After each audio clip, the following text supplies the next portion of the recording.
सीतामढ़ी में यदि मैथ पढ़ना हो तो ना भटके इधर उधर। The right step of break now without formula छू मंत्र।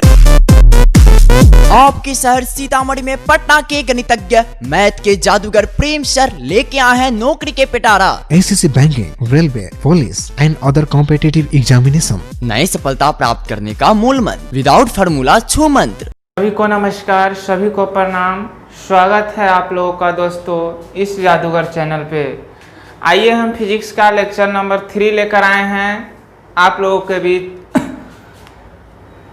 लेक्चर नंबर 2 को जो हमने खत्म किया था वो खत्म किया था दो दर्पणों को जब 60 डिग्री के एंगल पे रखते हैं तो उसमें हमने सीखा था कि आपतित किरण यदि एक दर्पण के समांतर है तो निर्गत किरण भी दूसरे दर्पण के समांतर हो जाती है यदि दो दर्पण को 60 डिग्री के एंगल पे रखा गया है। तो अब हम लोग दो दर्पणों को 90 डिग्री के एंगल पे रख रहे हैं दोस्तों। 90 डिग्री के एंगल पे यहाँ पे ये 90 डिग्री का एंगल है।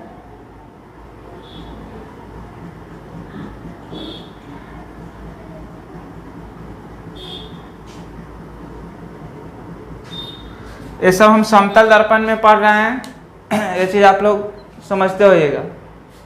देखिए गौर से, यदि दो दर्पणों के बीच का कोण कितना डिग्री होगा? 90 डिग्री होगा। यदि दो दर्पणों के बीच का कोण यदि 90 डिग्री होगा तो 90 डिग्री होगा तो यहाँ पे एक प्रकाश की किरण इस पे आ रही है ऐसे। तो यह जो है कौन सा किरण है? इंसिडेंट रे है। ये जो है इंसिडेंट रे है। यहाँ पे जो है ये इसका परावर्तक सतह है और यहाँ पे इसके बीचों बीच क्या होगा? एक अभिलंब होगा और जितना डिग्री का एंगल यहाँ पे बन रहा है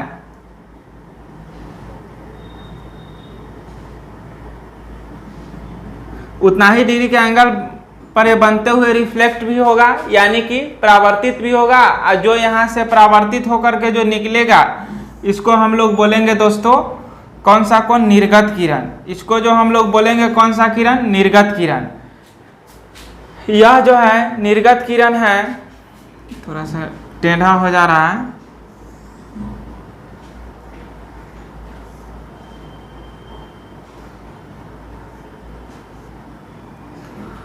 अब देखिए गौर से, इसका क्या प्रॉपर्टीज होता है कि यदि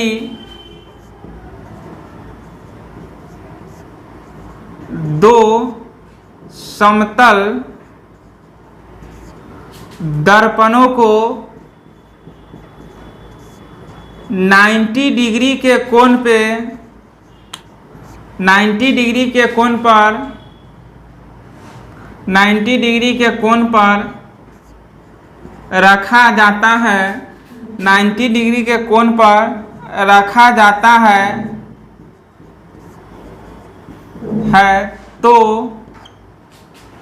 आपतित किरण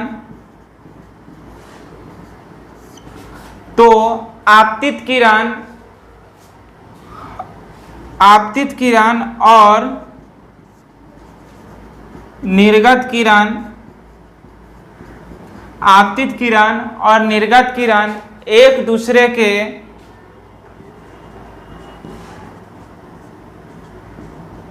दूसरे के समांतर हो जाती है, यानी कि एक दूसरे के पैरेलल हो जाती है। देखिएगा, अगर थीटा बराबर 90 डिग्री है, दो दर्पणों के बीच का थीटा बराबर यदि 90 डिग्री है तो इमर्जेंट रे या इंसिडेंट रे, पहले लिखिए इंसिडेंट रे किसके? ये जो है कौन सा है? इमर्जेंट रे है। इंसिडेंट रे पैरेलल हो जाएगा किसके? इमर्जेंट रे के। आपसे ये क्वेश्चन बार बार पूछा जाएगा कि यदि आपतित किरण निर्गत किरण के समांतर है तो दो दर्पणों को कितने डिग्री के कोण पे रखा जाएगा? तो दो दर्पणों को कितने डिग्री के कोण पे हम रख सकते हैं? 90 डिग्री के कोण पे रख सकते हो। 90 डिग्री के कोण पे रख सकते हैं। यदि ये क्वेश्चन पूछा जाए कि यदि आपतित किरण एक दर्पण के समांतर है और निर्गत किरण किसी दूसरे दर्पण के समांतर हो जाती है, तो दो दर्पणों को कितने डिग्री के कोण पे रखा गया है, तो वह जो है 60 डिग्री के एंगल पे होगा और ये जो है 90 डिग्री के एंगल पे होगा। उम्मीद है ये चीज़ आप लोग अच्छे से समझ गए होइएगा। आइए अब हम लोग आगे मूव करते हैं।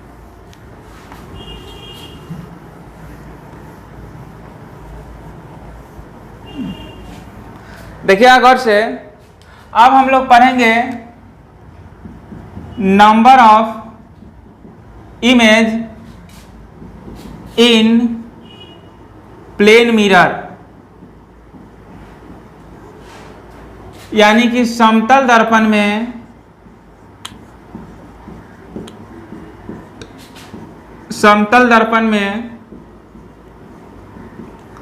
प्रतिबिंब की संख्या ज्ञात करना है। समतल दर्पण में प्रतिबिंब की संख्या ज्ञात करना। समतल दर्पण में प्रतिबिंब की संख्या ज्ञात करना है, तो उसके लिए अब हम लोग क्या करेंगे, कॉन्सेप्ट को पढ़ेंगे कि समतल दर्पण में प्रतिबिंब की संख्या कैसे ज्ञात किया जाएगा। समतल दर्पण में जो है इमेज फॉर्मेशन के बारे में हमको पढ़ना है। देखिए, इसमें दो तरह के नंबर ऑफ इमेज में दो तरह के इसमें जो है केसेज बनते हैं।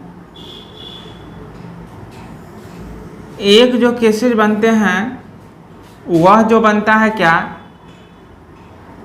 समरूपता का केस बनता है, और एक जो है असमरूपता।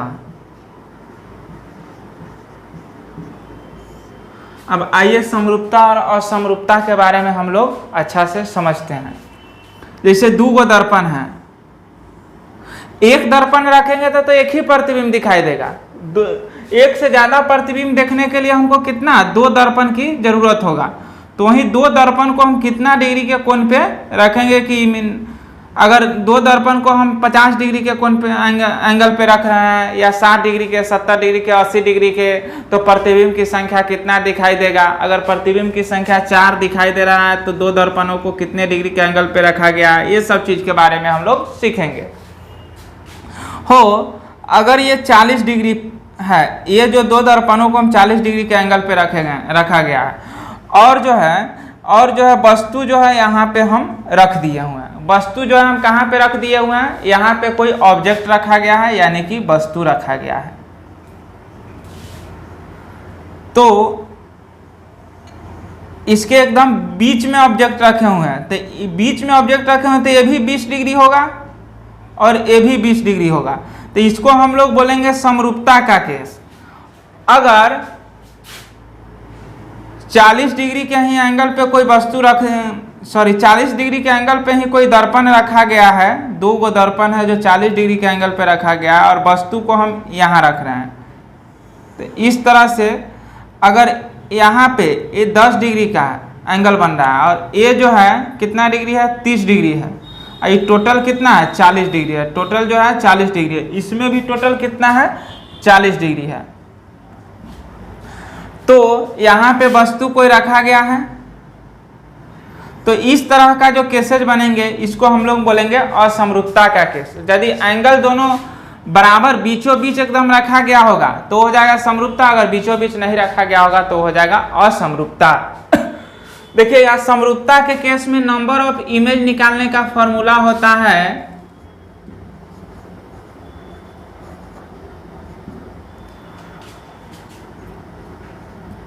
(360 बटा थीटा माइनस 1). इसको सीधा n बराबर भी बोल सकते हैं, 360 बटा थीटा और माइनस 1। अब यहाँ पे थीटा क्या है, तो थीटा क्या है, तो दो दो दर्पणों के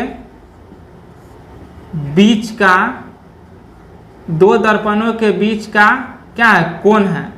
थीटा क्या है, दो दर्पणों के बीच का कोण। हो थीटा क्या है, तो दो दर्पणों के बीच का कोण है। दो दर्पणों के बीच का कोण है जो थीटा है।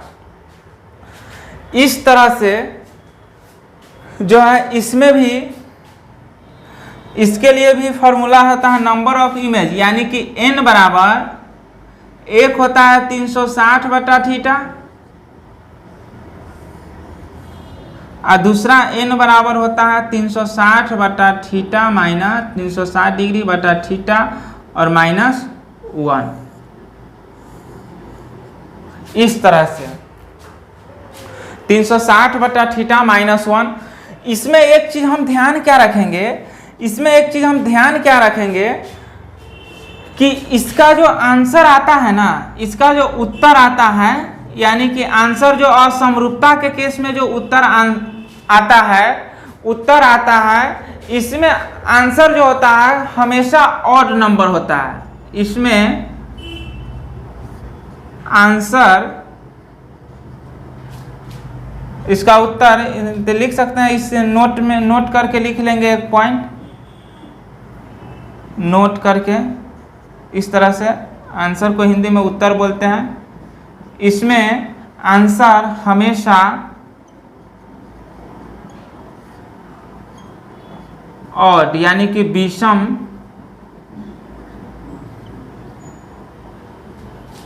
ऑड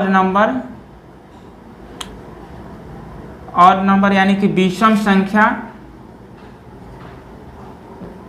संख्या में होता है। इसमें आंसर जो होता है हमेशा विषम संख्या में होता है। इसका जो आंसर आएगा, इसका जो उत्तर आएगा, नोट करके आप लोग यहाँ पे लिखिएगा इसका उत्तर। इसका जो नोट करके लिखेंगे कि इसमें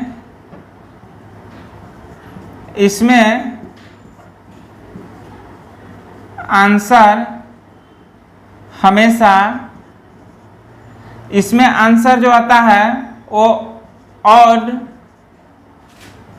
और इवन। ऑड का मतलब विषम जान गए, इवन का मतलब सम। ऑड और इवन, इसमें आंसर ऑड और इवन दोनों आता है। यानी कि कैलकुलेशन के बाद लिख सकते हैं, कैलकुलेशन के बाद जो आ जाए, यानी कि ऑड आ जाए या इवन आ जाए, जो आ जाए का मतलब ऑड आ जाए या इवन आ जाए, जो आ जाए वही इसका आंसर होगा। लेकिन इसमें अगर इवन आता है, तो इवन में ये जो है केसेस है किसका, यदि ऑड आता है तो ऑड आता है तो ठीक है, ऑड आता है तो घटाने की कोई जरूरत नहीं है। लेकिन यदि इवन आता है, ये जो है इवन आ जाता है, तो इसमें से एक घटा देंगे। ये 360 माइनस 1 इसमें इसलिए लिखे हैं कि यदि इसका मान 360 बटा थीटा बराबर इवन आता है, तो उसमें से एक घटा का आंसर जो बोलेंगे वो हमेशा किस में बोलेंगे, ऑड नंबर में बोलेंगे। हमेशा आंसर किस में बोलेंगे, ऑड नंबर में बोलेंगे। इसमें जो आंसर में आ जाएगा, ऑड आ जाए, इवन आ जाए, जो आंसर में आ जाएगा वही इसका आंसर हो जाएगा। यहाँ तक आप लोग देखिए, हमको नहीं लग रहा है यहाँ तक में आप लोगों को कोई डाउट होगा। एक बार इसको गौर से देखिए, ये चीज आप लोग को समझ में आ गया होगा। अब हम इसको मिटा रहे हैं।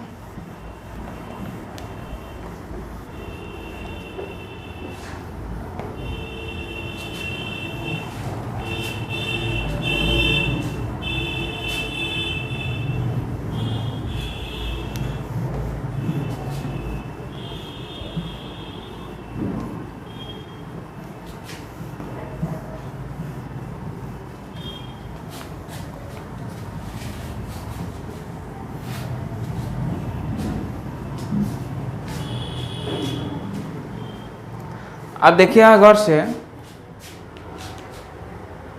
अब आइए इसके एग्जाम्पल की तरफ हम लोग बढ़ते हैं। जैसे हम एग्जाम्पल में दे दिए समरूपता के साथ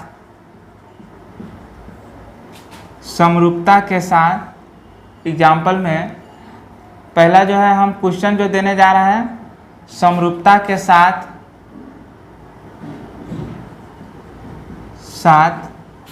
वस्तु रखा गया है, वस्तु रखा गया है निम्नलिखित कोण पे, वस्तु रखा गया है निम्न कोण पर, यानी कि समरूपता के साथ वस्तु को रखा गया है, किस पे रखा गया है, निम्न कोण पे रखा गया है। यानी कि एंगल जैसे एंगल 1 नंबर में हो जाएगा 60 डिग्री हम लिख देते हैं, दूसरा क्वेश्चन जो है 20 डिग्री पे रखा गया होगा, तीसरा 90 डिग्री पे रखा गया होगा, चौथा 180 डिग्री पे रखा गया होगा,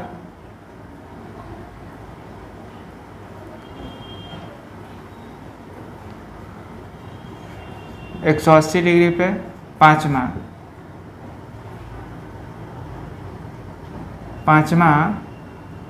45 डिग्री पे।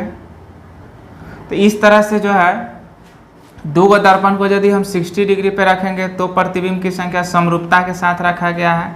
तो समरूपता के साथ यदि रखा गया हुआ है क्वेश्चन नंबर 1, तो सीधा क्या करेंगे, समरूपता के केस में नंबर ऑफ इमेज बराबर अभी हम बताएं 360 बटा थीटा और -1, तो 360 और बटा थीटा का मान कितना है 60 और -1, तो इसको काटेंगे तो कितना बार में कटेगा 6 बार में, और 6 में से 1 जाएगा तो नंबर ऑफ इमेज की संख्या, नंबर ऑफ इमेज कितना निकल गया, नंबर ऑफ इमेज निकालना है तो नंबर ऑफ इमेज निकल गया 5, नंबर ऑफ इमेज यानी कि n का मान कितना निकल गया 5, n का मान यदि 5 निकल गया हो, यदि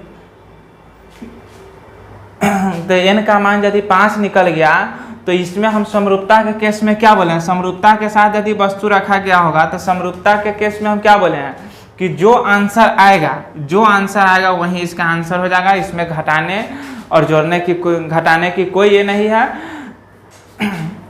इसमें जो आंसर में आएगा सो मेरा आंसर हो जाएगा। जैसे समरूपता के साथ ही किसी दर्पण को 20 डिग्री पे रखा गया है, फिगर बनाने के आपको कोई ज़रूरत नहीं है, सीधा फार्मूला का यूज कीजिए और बना दिए। नंबर ऑफ इमेज बराबर कितना हो जाएगा 360 बटा, जैसे दूसरा नंबर है 360 बटा थीटा और -1, तो हो 360 और बटा थीटा का मान कितना डिग्री है 20 डिग्री है, तो इसे ही कट गया 18 -1 जाएगा तो कितना डिग्री हो जाएगा 17 डिग्री बोलना, 17 वो फोटो जो है यानी कि प्रतिबिंब जो है उसमें हमको दो गो दर्पण को यदि 20 डिग्री पर रख दिया जाए तो 17 गो इमेज बन करके दिखाई देगा। तो इसमें हमको नहीं लग रहा है आप लोग को कोई डाउट होगा। आगे जो ये 3 गो क्वेश्चन है आप लोग खुद से बना लीजिएगा, इसको देखिए, और इसमें हमको नहीं लग रहा है कि आप लोग को कोई डाउट होगा। अब हम देखेंगे असमरूपता के साथ यदि वस्तु को रखा जाता है, यदि असमरूपता के साथ वस्तु को रखा जाता है तब नंबर ऑफ इमेज का एग्जाम्पल देखेंगे। इसी क्वेश्चन को यदि हम असमरूपता में चेंज कर देते हैं तो हो असमरूपता में यदि चेंज करेंगे तो नंबर ऑफ इमेज इसमें जो भी आना चाहिए वो क्या आना चाहिए, एक और नंबर आना चाहिए। तो ये तो हो जाएगा 360 बटा कितना थीटा, 360 बटा थीटा। तो इसमें नंबर ऑफ इमेज देखिए, अगर पहला क्वेश्चन में थीटा का मान कितना है 60 है, तो थीटा का मान 60, तो 360 और बटा 60 इसको काटेंगे तो कितना आ जाएगा 6 आ जाएगा।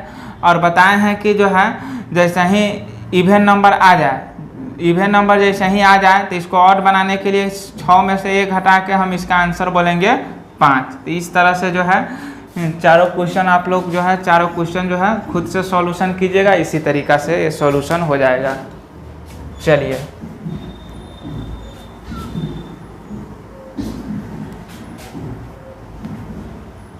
अब आइए हम लोग आगे देखते हैं कि यदि 2 गो दर्पण हैं हो, यदि 2 गो दर्पण हैं, यदि कितना दर्पण है? 2 दर्पण है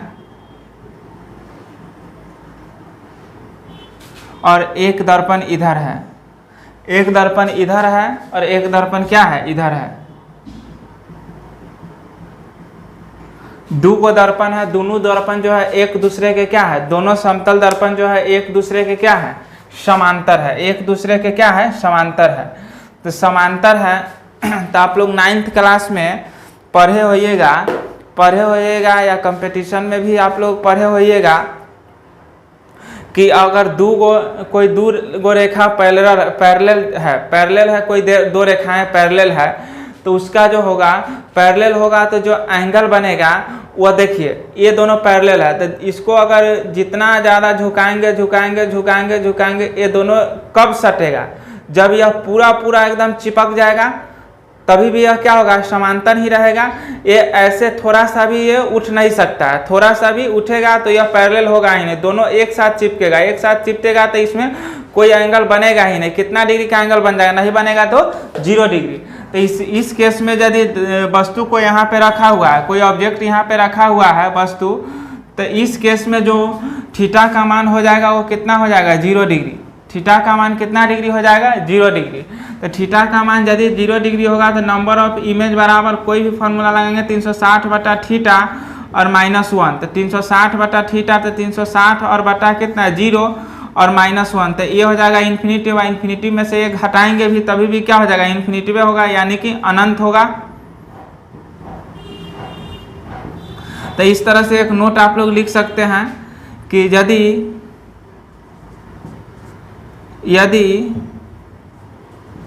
यदि 2 दर्पण समांतर हो, यदि 2 दर्पण समांतर हो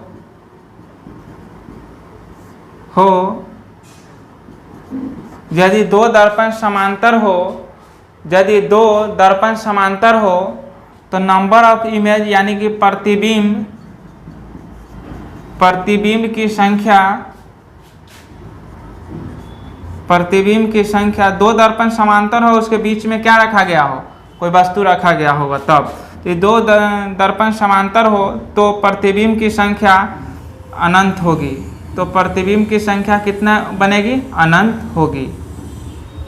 तो प्रतिबिंब की संख्या अनंत होगी। इस तरह से जो है आप लोग इसको भी देखें कि अनंत प्रतिबिंब कैसे बनता है। तो जब 2 दर्पण क्या हो? समांतर रहता है। तो चलिए इसको भी आप लोग देख लिए होइएगा। अब आइए इसको मिटाते हैं।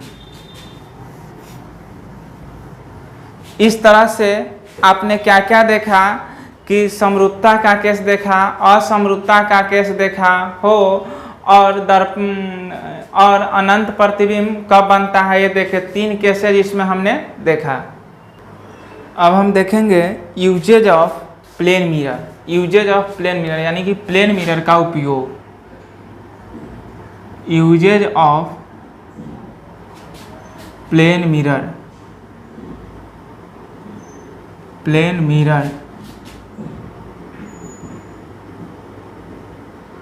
यानी कि यूजेज ऑफ प्लेन मिरर, समतल दर्पण का उपयोग। समतल दर्पण का उपयोग कहाँ करते हैं?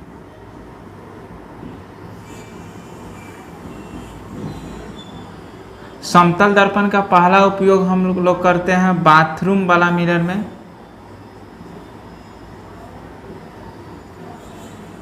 बाथरूम दर्पण के रूप में।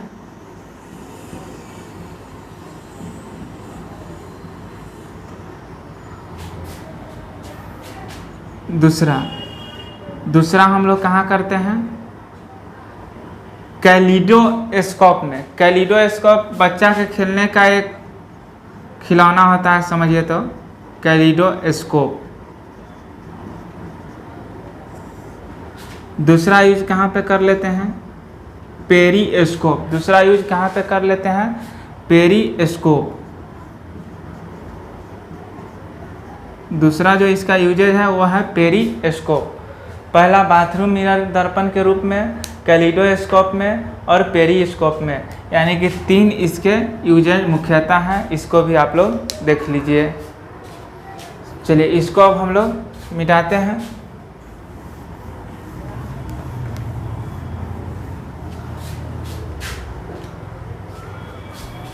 अब आइए हम लोग मेन रूप से देखेंगे स्फेरिकल मिरर के बारे में। स्फेरिकल मिरर यानी कि गोलीय दर्पण, गोलीय दर्पण के रूप में हम लोग देखेंगे। गोलीय दर्पण यानी कि गोलीय दर्पण को अब हम लोग देखेंगे। देखिएगा दोस्तों, ये कोई एक स्फीयर है, ये कोई एक स्फीयर है। अगर इस स्फीयर को या तो हम इतना काट दें या इतना काट दें, इतना काट दें, इतना काट दें। अगर इसी को हम अगर यहाँ से यहाँ तक काट देते हैं तो काटने के बाद ये इस तरह का बनेगा। अगर हम इधर से भी एक भाग काट देते हैं, इधर से भी अगर काट देते हैं, मान लीजिए ना इसको यहाँ से काट दिए, यहाँ से काट दिए तो ये ऐसा बन गया, और इधर से काट दिए तो कैसा बन गया, इस तरह से बन गया। अगर इसके हम बाहर वाले भाग पे कलाई कर दे तो यह भी एक प्रकार का दर्पण बन गया। कैसे बन गया कि इसके बाहर वाले भाग को कलाई किया गया है, इस पे अगर प्रकाश इस पे अगर आएगा, प्रकाश की किरण, तो यहाँ से क्या होगा, ये रिफ्लेक्ट हो जाएगा, क्योंकि यह पॉलिश किया गया हुआ है, यह सिल्वर है, यानी कि पॉलिश किया गया हुआ है। अगर इसके हम अंदर वाले भाग को यदि कलाई कर देते हैं इस तरह से, कलाई यदि कर दिया जाता है, इसके अंदर वाले भाग को यदि हम कलाई कर देते हैं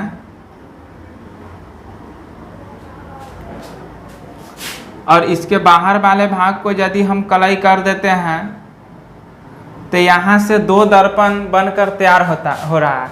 यहाँ से 2 कौन कौन दर्पण तैयार हो रहा है। एक ऐसा दर्पण तैयार हो रहा है जिसको हम लोग कॉन्वेक्स मिरर बोलेंगे,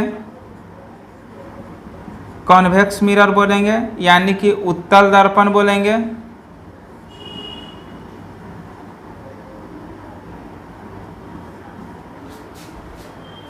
इसको हम अवतल दर्पण बोलेंगे, अवतल दर्पण बोलेंगे, यानी कि कॉनकेव मिरर।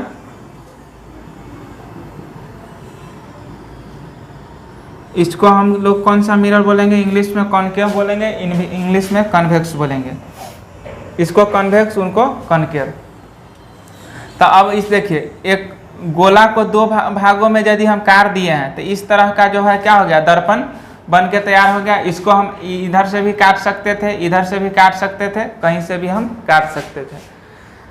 अब देखिएगा गौर से हो, इसको अब हम मिटा सकते हैं। तो यहाँ से गोलीय दर्पण को यदि हम काटे हैं, कोई स्फीयर को काटे हैं, उसको कलाई किए हैं, तो 2 दर्पण बना है।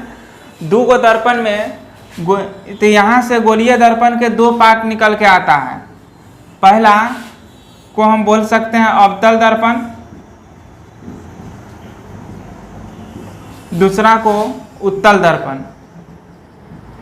गोलीय दर्पण यहाँ से 2 प्रकार निकला, उत्तल दर्पण, अवतल दर्पण। अब अवतल दर्पण के बारे में कोई पूछे कि किसे कहते हैं, तो अवतल दर्पण के बारे में बोल सकते हैं कि इसका परावर्तक सतह, ये परावर्तक सतह, इसका परावर्तक सतह उत्तल का क्या होता है, उभरा हुआ, इसका अंदर की ओर क्या धंसा हुआ। तो इसको बोलेंगे अवतल दर्पण के बारे में बोलेंगे कि इसका परावर्तक सतह, इसका परावर्तक सतह धंसा हुआ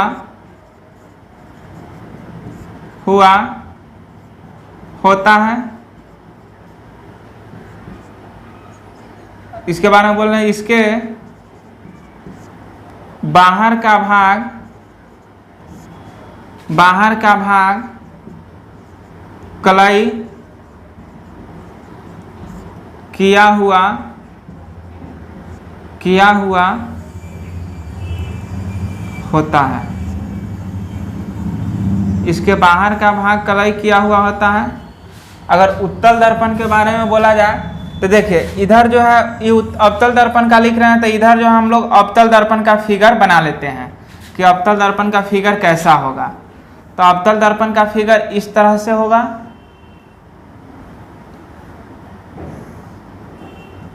ये अवतल दर्पण का फिगर है जो हम इधर बना लिए। इधर हम उत्तल दर्पण के बारे में लिख रहे हैं, तो उत्तल दर्पण का फिगर नीचे हम लोग बनाएंगे। अब पहले उत्तल दर्पण के बारे में, यहाँ पे उत्तल दर्पण का फिगर बनाना होगा, तो इस तरीक़ा से उत्तल दर्पण के तरफ लिख लेंगे, बना लेंगे। अवतल दर्पण को इंग्लिश में कॉनकेव मिरर फिर से लिख देते हैं। इसको कॉन्वेक्स मिरर,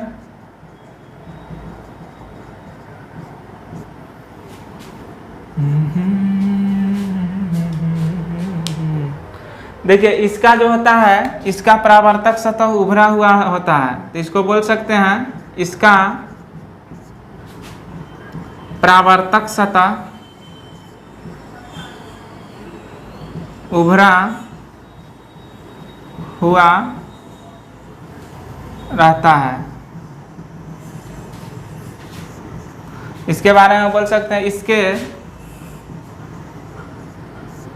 अंदर का भाग, इसके अंदर का भाग पॉलिश किया जाता है, सिल्वर्ड किया जाता है या कलई किया जाता है।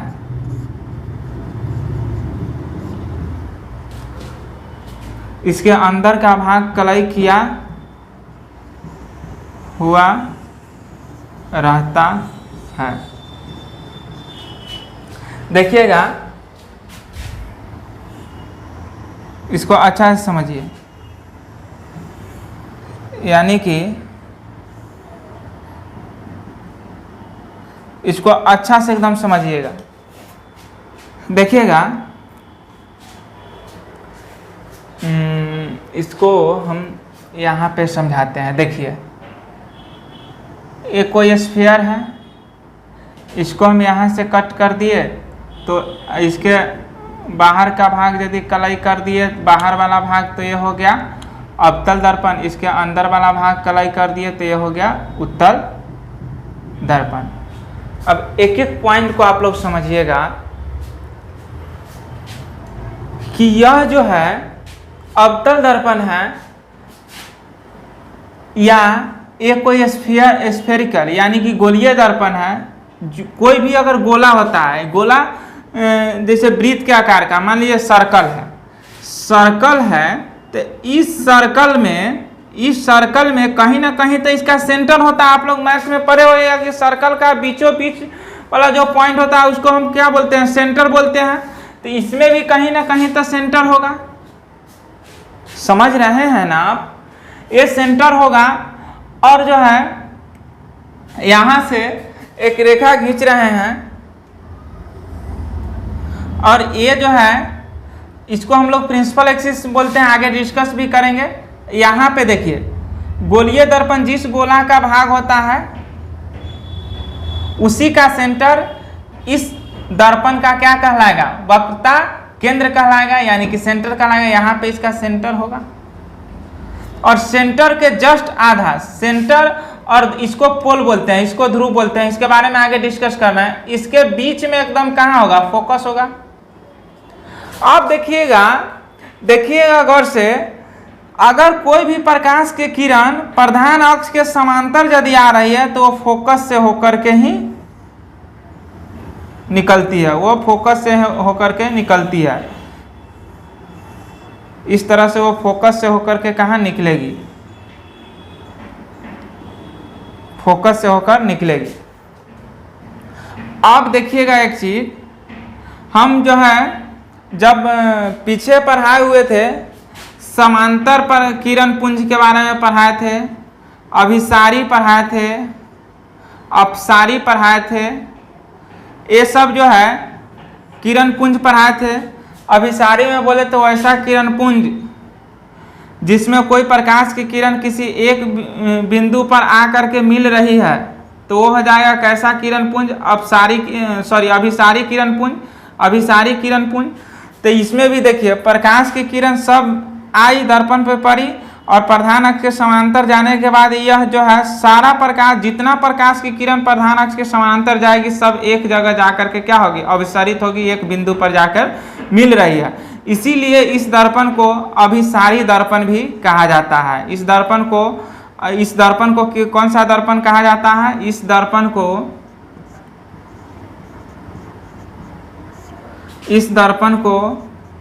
अभिसारी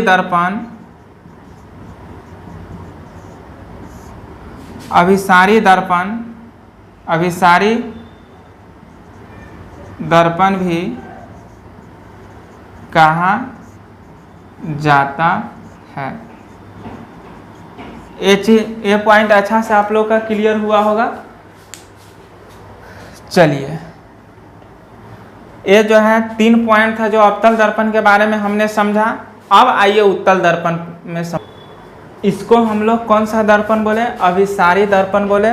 और इसको हम लोग अपसारी दर्पण कहेंगे, बोलेंगे इसे,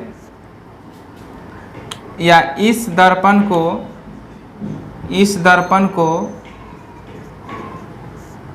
अपसारी दर्पण भी कहा जाता है। इसको इंग्लिश में डाइवर्जिंग बोलते हैं, इसको इंग्लिश में कन्वर्जिंग बोलते हैं। तो उम्मीद है यहाँ तक आप लोग को अच्छा से समझ में आया होगा। अब इससे आगे जो है हम लोग बढ़ेंगे।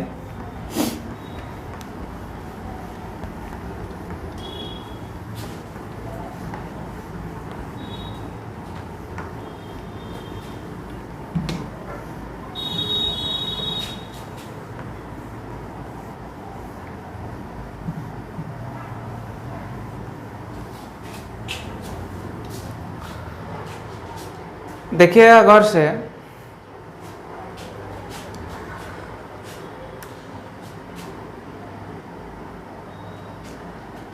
एक कोई अवतल दर्पण है इस तरह से,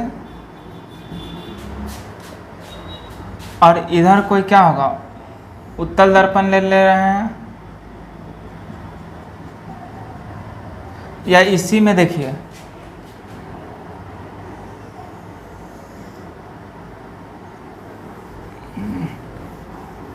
कोई एक गोलीय दर्पण बना रहा है,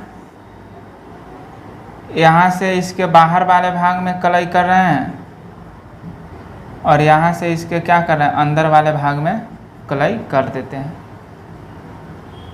इधर को हम लोग बोलेंगे उत्तल दर्पण और इधर वाले को हम लोग बोलेंगे कौन सा दर्पण, अवतल दर्पण। देखिए गौर से हो, इस गोला के बीचों बीच में एक क्या होगा, सेंटर होगा। इस गोला के बीचों बीच में एक सेंटर होगा। देखिएगा गौर से, यहाँ से ये सेंटर है।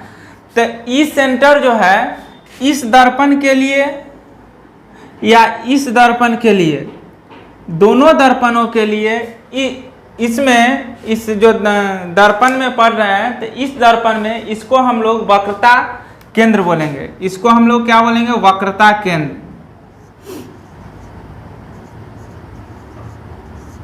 वक्रता केंद्र। अब कोई पूछे कि वक्रता केंद्र होता क्या है, जिसको इंग्लिश में हम लोग बोलते हैं centre of curvature. Centre of curvature. वक्रता केंद्र होता क्या है, देखिए गौर से, वक्रता केंद्र होता क्या है। वक्रता केंद्र यानी कि सेंटर ऑफ कर्वेचर होता क्या है, तो बोलेंगे कि जो भी दर्पण होता है वो जिस गोले का एक भाग होता है उस गोले का केंद्र क्या कहलाता है, वो क्या कहलाता है, वक्रता केंद्र कहलाता है। दर्पण जो होता है, जिस गोलीय दर्पण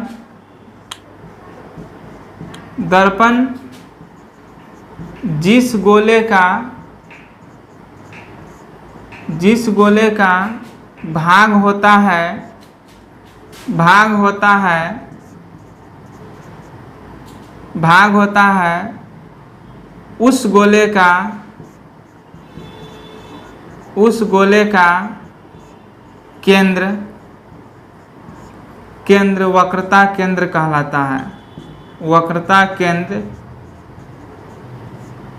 कहलाता है।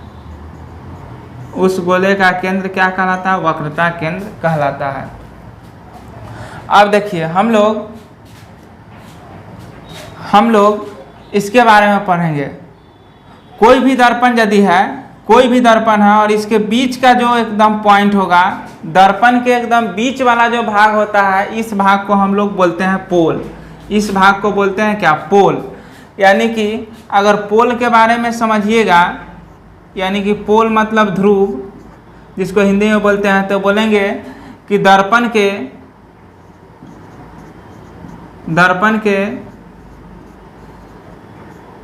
बीच, दर्पण के एकदम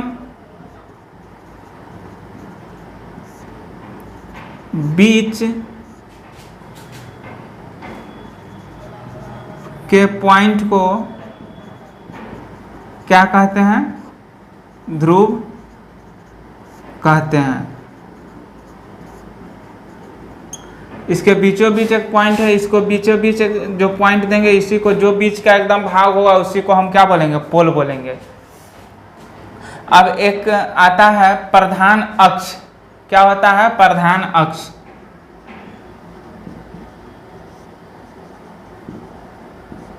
प्रधान अक्ष किसे कहते हैं? Principal axis. तो देखिए गौर से, जो ये ध्रुव होता है और वक्रता केंद्र होता है, इसको मिलाने वाली जो रेखा होता है, इसी रेखा को हम क्या बोलते हैं? प्रधान अक्ष बोलते हैं। इसी को मुख्य अक्ष भी बोला जाता है। मुख्य अक्ष या प्रधान अक्ष। तो बोल सकते हैं इसके बारे में कि ध्रुव और वक्रता केंद्र को मिलाने वाली रेखा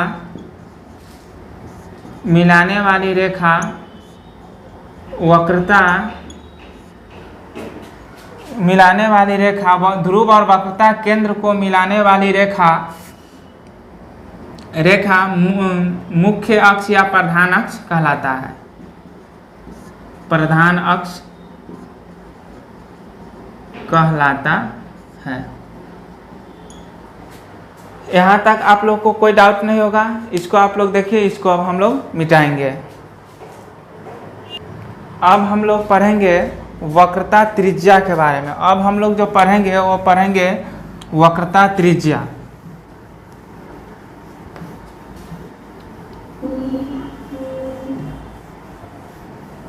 वक्रता त्रिज्या के बारे में पढ़ेंगे कि वक्रता त्रिज्या क्या होता है।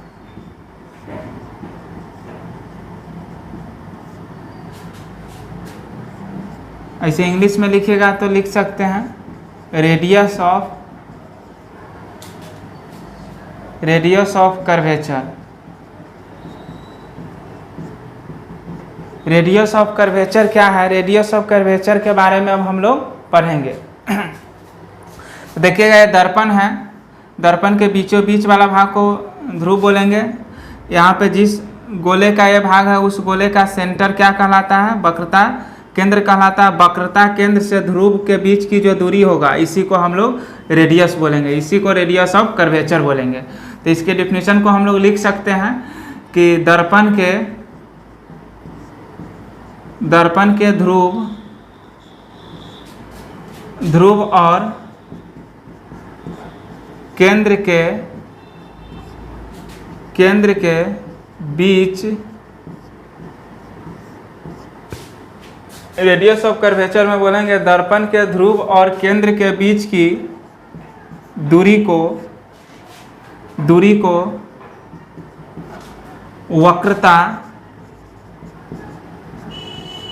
वक्रता त्रिज्या। दर्पण के ध्रुव और वक्रता केंद्र या सीधा केंद्र भी बोल सकते हैं। वक्रता केंद्र ध्रुव और वक्रता केंद्र के बीच की दूरी को वक्रता त्रिज्या कहते हैं।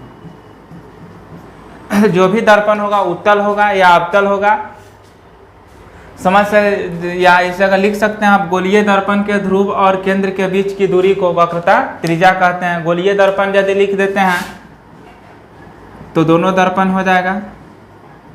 गोलीय दर्पण के ध्रुव और वक्रता केंद्र के बीच की जो दूरी होगा इसी को हम लोग बोलेंगे क्या, वक्रता त्रिज्या। ये आप लोग नोट कर लिए होइएगा।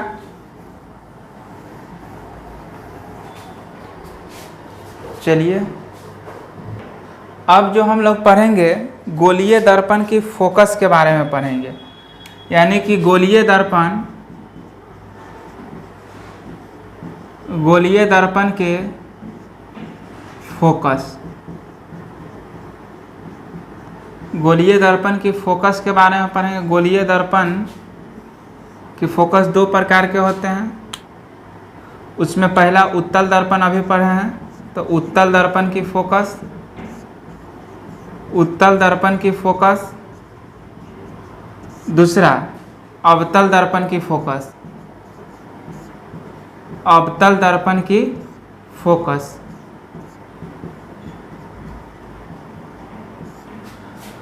देखिएगा उत्तल दर्पण की फोकस और अवतल दर्पण की फोकस क्या होता है।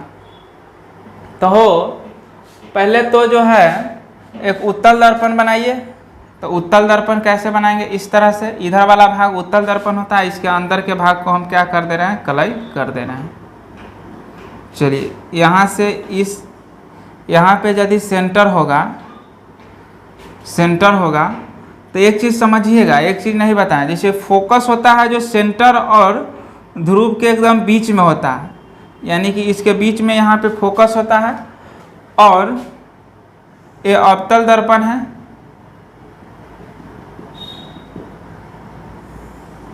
यहाँ पे पोल होगा। और देखिए सेंटर किधर होगा, इस तरफ होगा, और यहाँ पे फोकस होगा।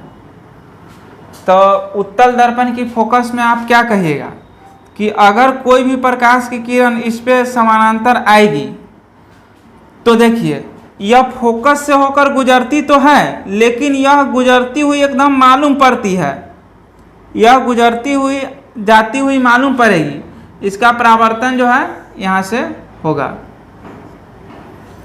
इसमें क्या होगा, तो इसमें जो है गौर से देखिएगा, इसके समांतर कोई प्रकाश की किरण आ रही है तो यह जो है फोकस पे होकर फोकस से गुजरेगी। फिर यहाँ से कोई भी प्रकाश की किरण समांतर जा रही है तो यह फोकस से होकर जितना प्रकाश की किरण को समांतर अगर भेजेंगे ना, वो सारा प्रकाश की किरण कहाँ से होकर निकलेगी, फोकस से होकर निकलेगी। इसमें भी अगर ऐसे आ रहा है तो यह प्रकाश की किरण जो है दर्पण पर पड़ेगा तो सही, लेकिन यह फोकस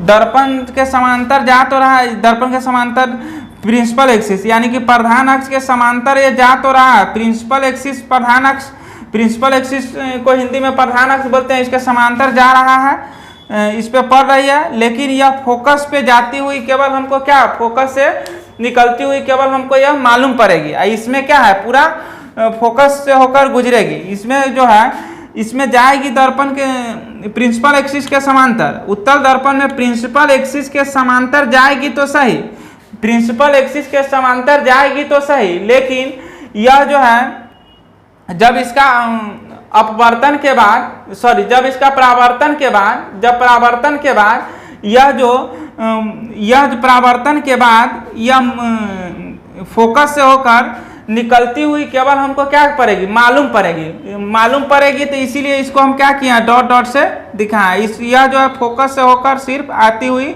मालूम पड़ती है।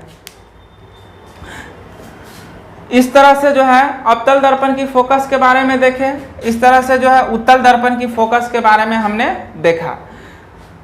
अब जो है अवतल दर्पण की फोकस और उत्तल दर्पण की फोकस के बारे में अगर लिखना होगा तो हम बोल के लिखा देते हैं। इसको क्या कीजिए, आप लोग लिख लीजिए।